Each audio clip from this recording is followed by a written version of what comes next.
Hello, everyone. NB Geek, NB Geeks. Let's talk. Tim Ford and folks.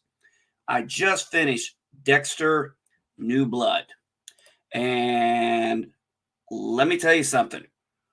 Woo! Dexter is back. The serial killer who kills bad people, he's back.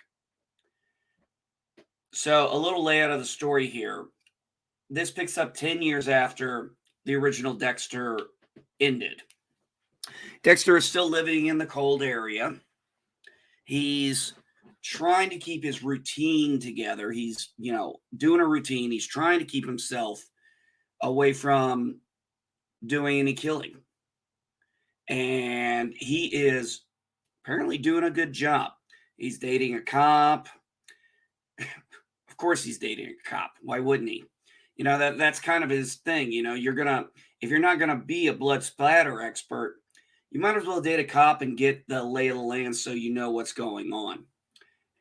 And he is in his routine. He's got a job. He goes by the name Jim. And pretty much everyone thinks he's a decent guy.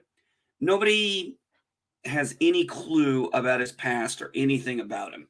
Now, how he was able to pull that off with documents and stuff, we don't know. That has not come up yet. This was only the first episode, but it was really nice to have Dexter come back, to watch a show, watch him go through.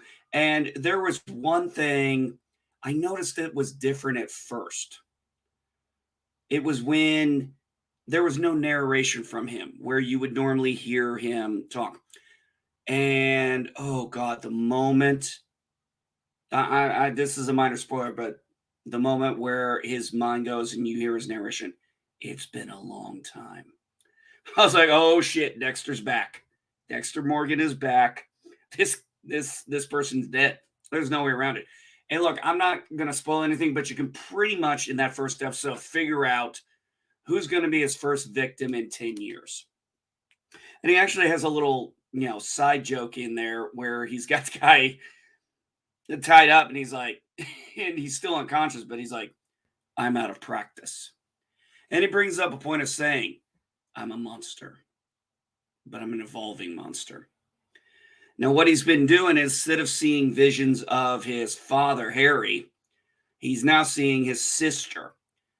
Now, she's been kind of the conscience for him, trying to keep him going. He uses those hallucinations to try and figure out how to do things.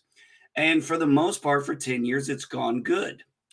But Dexter gets put into a situation where you can see the wheels turning in his head. You know what he wants to do, but he's trying to fight it.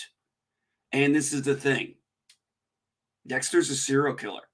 You can only fight your nature so long before you're going to have to get back into it. It's just a thing. Fighting your nature is just almost impossible. I mean, you can do it for a while, you can do it for a long time. And maybe some people can really spend the rest of their lives lying to themselves that they can change their nature. And Dexter's been doing that for 10 years. He knows he's living a lie.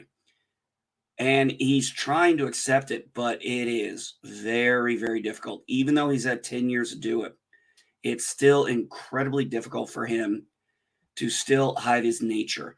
And once he goes back to the nature, that's the game changer right there. That's when you start seeing